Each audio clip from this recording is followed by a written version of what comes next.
Understanding how to stop thoughts. From Robert Adams. Robert, Om Shanti Shanti Om Peace. Good evening. It is an honor to be with you once again, to see you, talk to you, say my piece and go home. It's a beautiful evening, a nice breeze blowing. All is well, everything is in its right place. There are no mistakes, and you are all divine, spiritual beings, whatever you like it or not. It has come to my attention that many of you are trying to stop your thoughts, control your thoughts. You cannot really do this. Trying to stop your thoughts, as Ramana Maharshi says, is like a thief becoming a policeman to catch the thief. In other words, the thief that becomes the policeman will not catch the thief because he's a thief himself. And so it is with our minds. When we use the mind to stop the thoughts, the mind will not stop the thoughts at all because the mind wants to go on living. Stopping the thoughts is annihilating the mind, and the mind does not wish to be annihilated. The mind wants to live on, to feel you're full of nonsense, superstitions. Therefore, we do not try to stop thoughts. What do we really do then? We do absolutely nothing.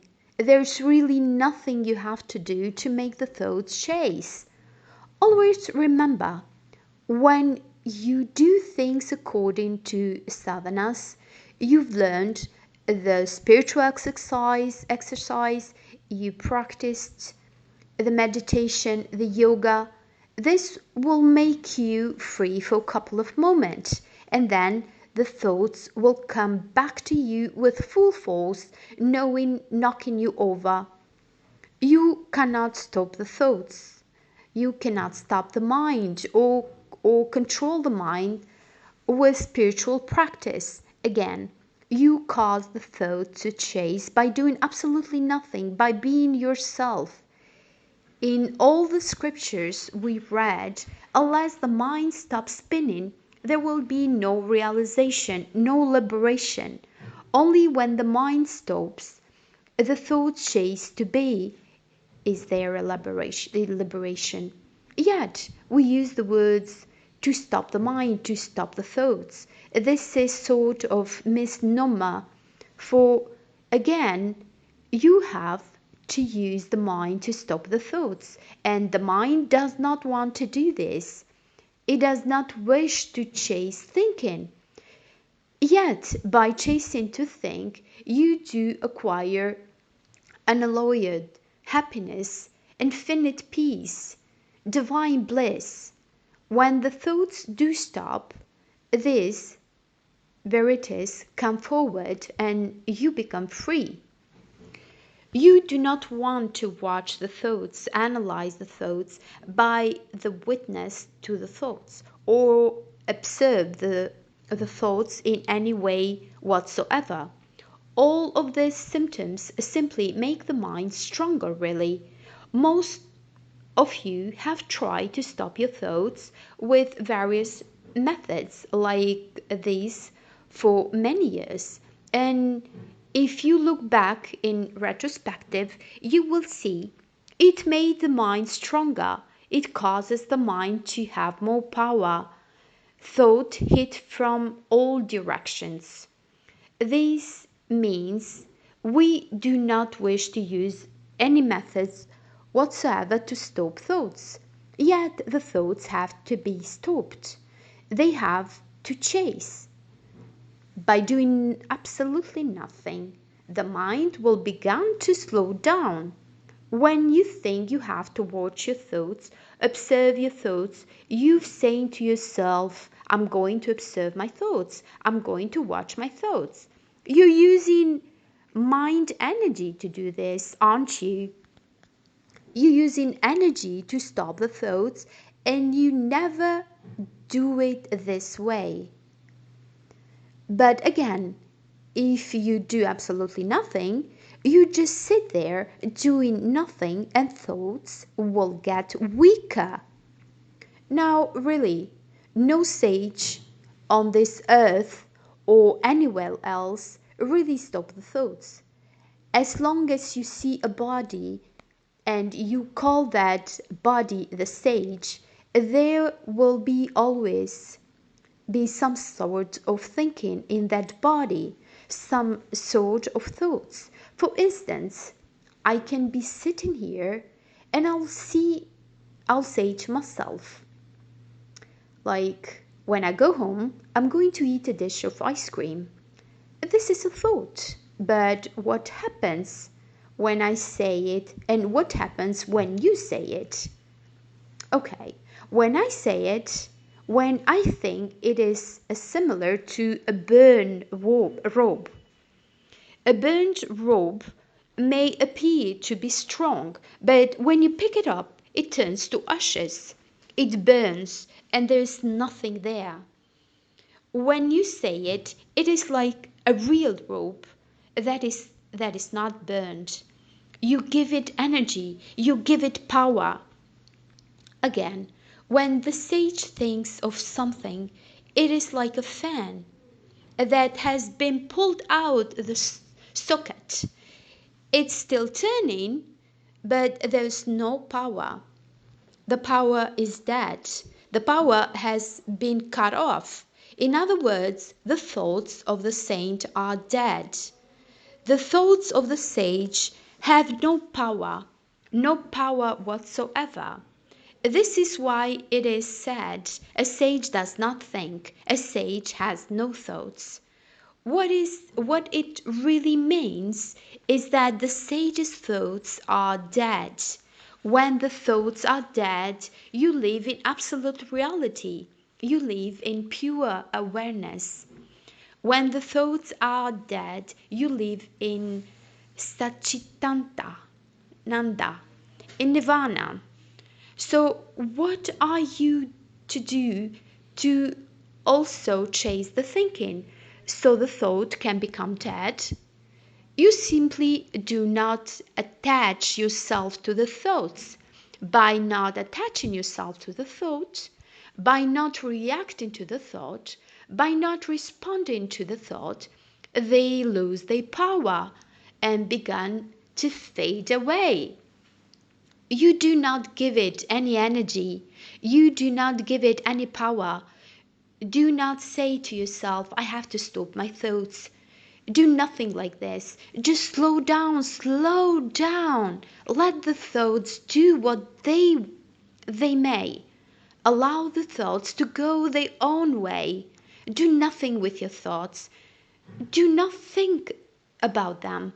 Do not fight them. And above all, do not try to stop them. You may think this is a sort of difficult, but it's not. It's like when you first wake up. Before the thoughts come, you're still drowsy from sleep. And when the first thoughts come to you, you hardly pay attention to them. That's the attitude to have. Do not pay any attention to your thoughts whatsoever. But when you say, I am not paying attention to my thoughts, you spoil it. You are not out of this. You are not to say this. You are just become this. As you begin to let your thoughts alone, not to pay any attention to them, not to be attached to them, you notice something very interesting happening to you. You'll begin to notice that you've become more peaceful, very calm. You become happier for no reason whatsoever. All of this dastardly things are still going on in this world. Man's inhumanity to man's. You have your own so-called problems, yet you become happy, you become peaceful, you become blissful. This comes all by itself because your thoughts have slowed down. And you have had absolutely nothing to do with this. You have not slowed your thought down. This is this is an important point to remember. You have not slowed your thoughts down, not you whatsoever. For you are the mind, and you have not used your mind to slow down your thoughts. You have done absolutely nothing except to ignore your thoughts. Ignore the thoughts completely, totally, absolutely. Again, do not fight your thoughts. Ignoring your thoughts is not fighting your thoughts. Do not try to change your thoughts. Above all, do not try to stop your thoughts. Just do not be attached to them and ignore them. The example here is what happened to your friend whom you ignored? If you have a friend and your friend is talking to you, telling you things, and you ignore your friend, what happens? The friend will walk away. The friend will go away, and that will be the end of that friend. He or she will no longer be your friend, for you have ignored them totally, completely. You have not scolded them. You have not lectured your friend. You have not been evil to your friend. You have just ignored your friend.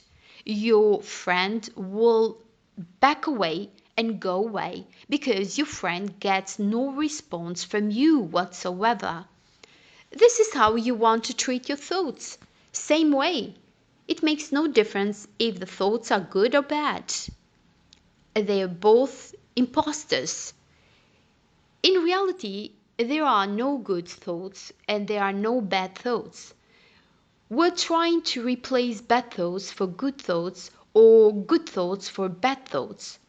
You're trying to leave the thoughts alone, not to think about them. I want to make this perfectly clear. This is the highest way to handle your thoughts. There are so many practices. You have Vipassana meditation, you have pranayama, you have so many different methods to stop your thoughts. All of these methods are good to an extent. They make you sort of one-pointed, but they will not stop your thoughts. This is why people who have been practicing pranayama, breathing exercises, vipassana meditation, even Zen meditation and other forms of yoga meditation have been practicing for years, and years and years and years.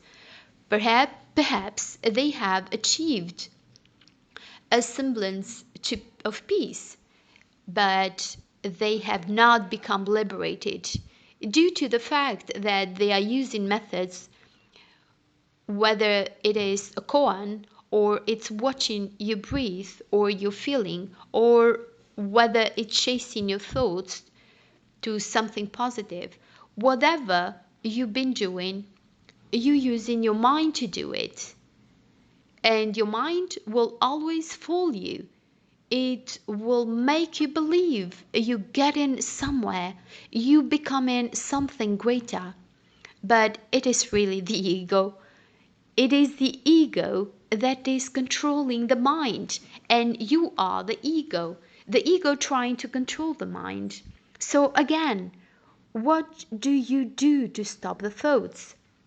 Absolutely nothing. Now, why is the world nothing so important?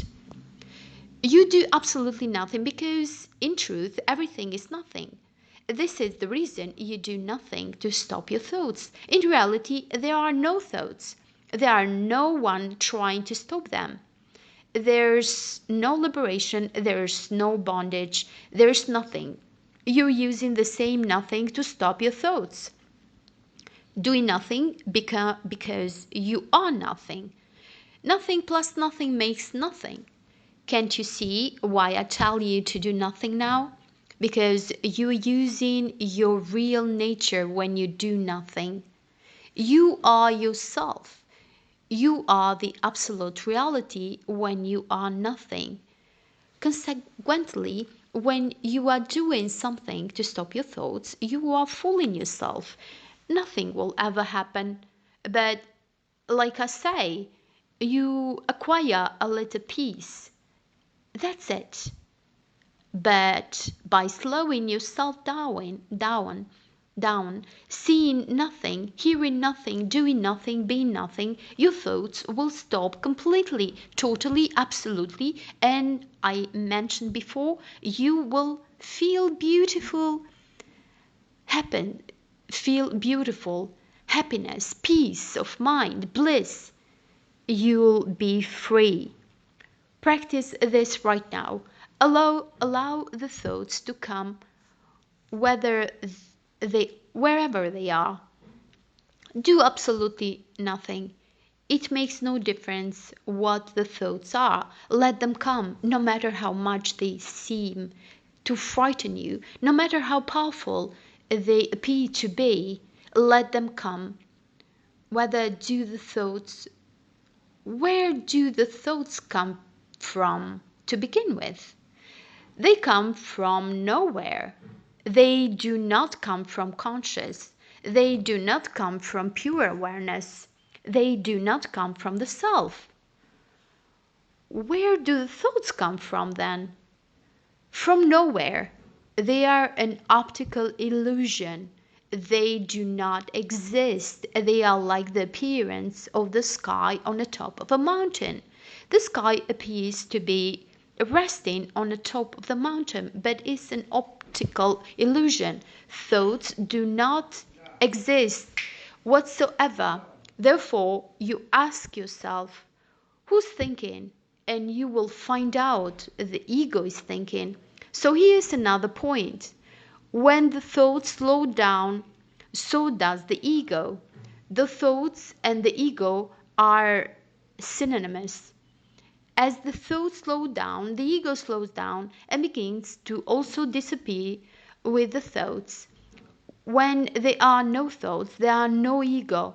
When there is no ego, there's nobody left to think. Then the question you will ask is, how do I function without thinking? As I mentioned in the beginning, the sage's thoughts are like a burned rope. They appear to be real, but they're not. In other words, your thoughts are not real, they are false. How do you function without thoughts? Very well, thank you. Many of you still believe you have to have thoughts to function. You think you've become a vegetable, but you think you will become a vegetable, but you will be spontaneous without thoughts. You will be motivated by the self. You will know what to do, whether to go, whom to speak to, whom not to speak to, much better than you do now. Much, much better. Think things will happen to you spontaneously. Everything we always talk about is very paradoxical. And the paradox here is even even though you have no thoughts, you will still think about certain things. It has to be done. But there's absolutely no thinker alive. There is no thinker. There is no one left to think. Yet you still appear to be thinking about certain things, so you can function. It is similar to what we were discussing on Sunday. People always ask me, what do you see? Do you see the world? Of course I see the world. If I didn't see the world, I wouldn't be able to function. But I see the world as the self. In other words, I see the world as image of reality. Like in the movies, the image of the screen. I'm able to see the screen and the image at the same time. I see reality and I see the image. So it is with the thoughts the same thing with it is so it is with with the thoughts the same thing with the thoughts. You appear to be thinking, but you are not thinking. This is a very important point to remember. You will think whatever you have to think about, but the thoughts will be dead, like the burnt rope, like the fan with the plug pulled out. But the blades are still spinning until they stop. Why do you want to do this? For life passes. Pretty soon you become old and you appear to die. Do you want to believe this lie? That you die? That you get old? That there are problems in this world? This is all a lie. It's a mortal dream.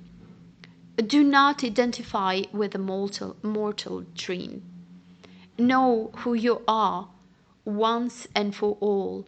You are that which has never born, which does not prevail and can never die. You are with that which is beyond all concepts, all reasoning, all thoughts.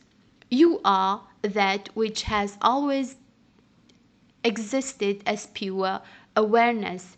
You are that which is neither female, neither male, which is neither good nor bad, which is neither right or wrong, which just is. Beauty, joy, love, harmony, peace, bliss, this is your real nature. This is who you are. Why not accept this and become free right now?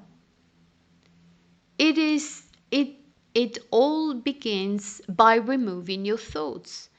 Now you have an idea how to remove your thoughts, get rid of your thinking process. You have to do it. You now know you have absolutely nothing to fight in this world, nothing to fear, to make no difference what's happening to the economy. It makes no difference if there are earthquakes, hurricanes. What do you have to do with these things? What do these things have to do with you? You are the source of all creation. In this gap that is that I give you between sentence at that time, you are in samadhi. Every time I stop talking, you are in samadhi. Feel your divinity, feel your bliss, feel your love, feel the truth, the reality. Clean yourself out, feel all the karmas, the samskaras, all the things you've carried around with you for so many centuries, flowing away from you completely and totally. You are absolutely free right now. Absolutely free. Absolutely free. Robert Adams, October 8, 1992.